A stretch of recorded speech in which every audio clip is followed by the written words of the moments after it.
عمرك قبل كده سمعت صوت غريب وانت قاعد لوحدك؟ طب حسيت ان في حد قاعد حواليك وبصيت ما لقيتش حد؟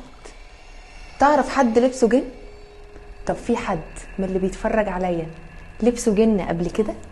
لو حصل لك اي حاجة من اللي قلتها دي اعرف ان ده كله نقطة في بحر من اللي حصل لإنس ميشيل بطلة قصتنا النهاردة. اهلا بيكم في حلقة جديدة من برنامج الطيف. إنس بنت ألمانية اتولدت في سبتمبر 52 في كليفنبرج. إنس كانت بنت متدينة جدا نتيجة نشأتها وسط عائلة كاثوليكية صارمة جدا، كانت بتقدم تعويضات عن خطايا الكهنة الضالين ومدمنين المخدرات بأنها تنام على البلاط في عز الشتاء. كانت مداومة على الصلاة في الكنيسة وبتساعد أي حد محتاج. فضلت عايشة حياتها بشكل طبيعي جدا لحد ما وصلت سن 16، ومن هنا بدأت حياتها تاخد منحنى مخيف مليان بالغموض والقتل. النيس بدأ يظهر عليها اضطرابات نفسية حادة، ده غير ردود أفعالها الغريبة زي إنها فجأة وهي قاعدة تفضل تتشنج جامد جدا. أهلها ما بقوش فاهمين ولا عارفين بيحصل لها كده ليه، لحد ما قرروا إنهم يودوها لدكتور أعصاب في عيادة الطب النفسي في فورتسبورغ، وهناك الدكتور شخصها بإن عندها صرع حاد وذهان. قعدت سنين كتير بتتعالج لحد ما بقى عندها تقريبا 20 سنة.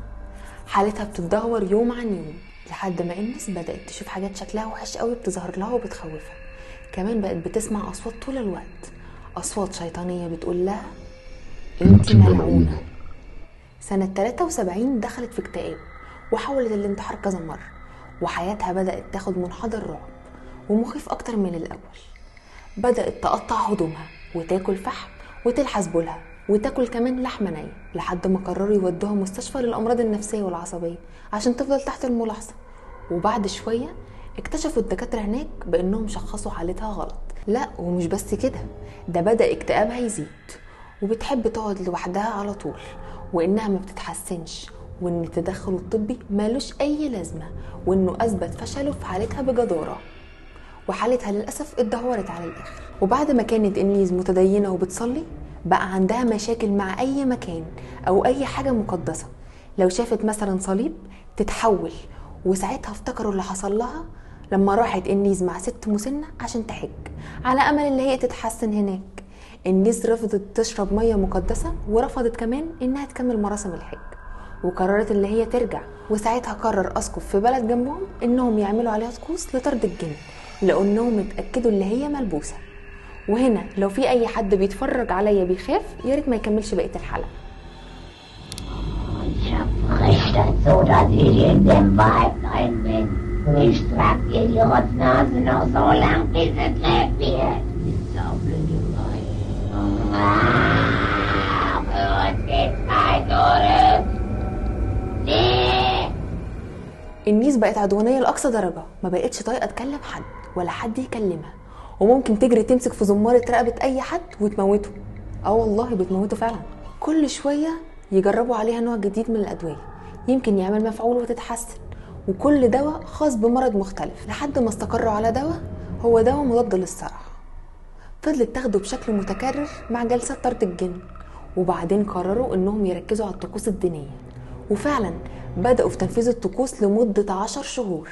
سنة 76 عملوا معاها يجي 67 جلسة، كانوا بيعملوا جلسة أو جلستين في الأسبوع، والجلسة كانت بتقعد حوالي 4 ساعات.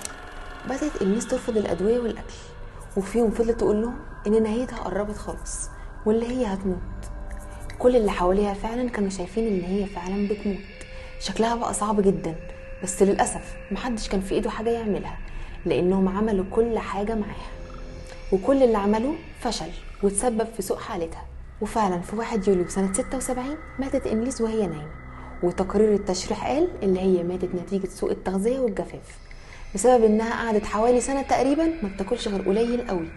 كمان قررت المحكمة ان هي تحقق مع الاسقف زيف ستانجل عشان هو اللي سمح بجلسات طرد الجن. ساعتها الاسقف قال لهم اللي هو ما بيصرفش بمزاجه واللي هو بيتصرف ضمن حدود القانون الكنسي. اتسمت قضية إنيس بقضية كلينبرج.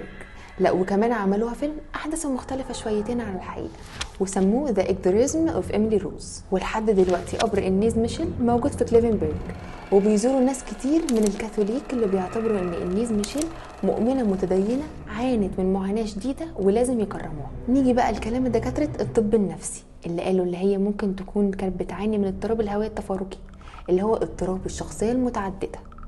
وفي اللي قال ان ده فصام، وقعد كل واحد منهم يقول مرض شكل حتى بعد ما ماتت، لان كله كان عايز يفهم ايه اللي حصل لها ده. والحقيقة اللي حصل لها كان واضح جدا، بس مش كتير مننا بيحب يعترف ان الجن ممكن يلبس انسان وبيعتبروه خرافة. ايا كان ايه سبب موتها، بس اللي انا متأكدة منه انها كانت بتموت بالبطيء، واللي هي عانت جدا لوقت طويل. لو عجبتكم الحلقة ما تنسوش تعملوا لايك وشير وسبسكرايب، واعملوا منشن لاصحابكم في الكومنتات.